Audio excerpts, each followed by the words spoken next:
అసలే గన్ని బ్యాగులు లేవు. హమాలీలు దొరుకుతలేరు. మార్కెట్లకు వచ్చిన ధాన్యాన్ని తూకానికి పెట్టేటోళ్లు లేరు. కాంట పెట్టిన వడ్లను లారీల్లోకి ఎట్టేటోడు లేరు. ఎత్తిన లోడును దించేటోడు లేరు. నెలల తరబడి రైతులు మార్కెట్లలో పడిగాపులు పడుతున్నారు. అయితే పులి మీద పుట్రల రైతుపై సర్కారు మరో పిడుగు వేసింది. ధాన్యం సేకరణ లక్ష్యాన్ని కుదించుకున్నది. ఏకంగా 15 లక్షల టన్నుల వడ్లను కొనుగోలు చేసే బాధ్యతను తగ్గించుకున్నది.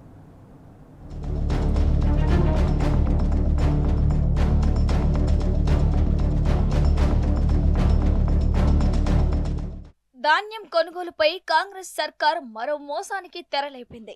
గుట్టు చప్పుడు కాకుండా కొనుగోలు లక్ష్యంలో కోత పెట్టింది. తొలుత 90 లక్షల టన్నుల ధాన్యం కొనుగోలు లక్ష్యంగా ప్రకటించిన సర్కార్ ఇప్పుడు 75 లక్షల టన్నులకు కుదించింది. ఈ మేరకు జిల్లాల వారీగా కొనుగోలు లక్ష్యాన్ని సవరించింది. ఒక్క దెబ్బతో 15 లక్షల టన్నులకు కోత పెట్టింది. ఈ 75 లక్షల టన్నులనైనా రైతుల నుంచి కొనుగోలు చేస్తుందా అంటే అది అనుమానంగానే ఉంది.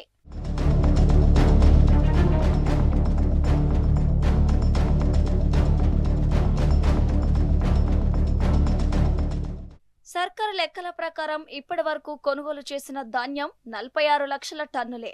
మరో 10 రోజుల్లో కొనుగోలుకు ముగింపు పలికే ఆలోచనలో ప్రభుత్వం ఉంది. మహా అయితే మరో 10 నుంచి 15 లక్షల టన్నులు కొనుగోలు చేస్తోంది. ఈ లెక్కన 56 నుంచి 60 లక్షల టన్నుల సేకరణతో కొనుగోలు ముగింపు పలికే అవకాశం ఉంది. ముందు 90 లక్షల టన్నులు కొనుగోలు చేస్తామన్న సర్కార్ 75 లక్షల టన్నులకు కుదించి చివరికి 60 లక్షల టన్నులకు పరిమితం చేసి రైతులను నిండా ముంచే భారీ కుట్రకు తెరలేపిందనే విమర్శలు వెల్లువెత్తుతున్నాయి.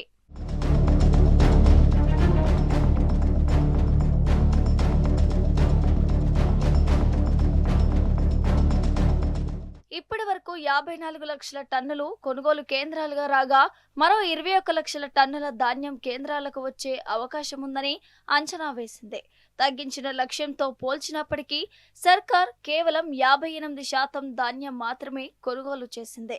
ఇంకా 42% కొనుగోలు చేయాల్సి ఉంది. ప్రస్తుతం సర్కార్ కొనుగోలు లక్ష్యాన్ని తగ్గించడంపై రైతుల నుంచి తీవ్ర ఆందోళన వ్యక్తమవుతోంది.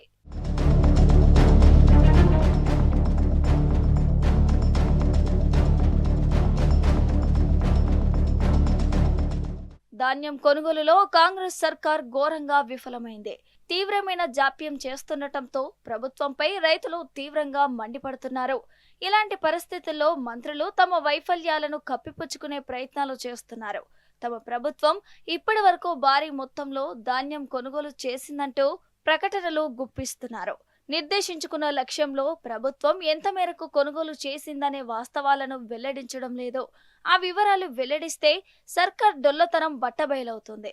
వాస్తవానికి ఇప్పటి వరకు ప్రభుత్వం సగం ధాన్యమే కొనుగోలు చేసింది.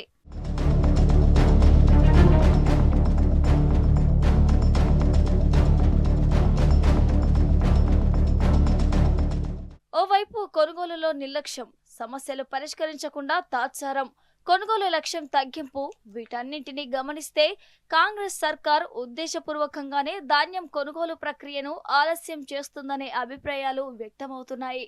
మరోవైపు కొనుగోలు కేంద్రాల్లో కుప్పలు కుప్పలుగా ధాన్యం ఉండగానే ముగింపు తేదీలను ప్రకటిస్తుండటం సర్కార్ కుట్రకు మరింత బలాన్నిస్తున్నాయి. ఎంతో కొంత కొనుగోలు చేసి చేతులెత్తేయాలని కుట్ర చేస్తున్నట్టుగా ఆరోపణలు వ్యక్తమవుతున్నాయి.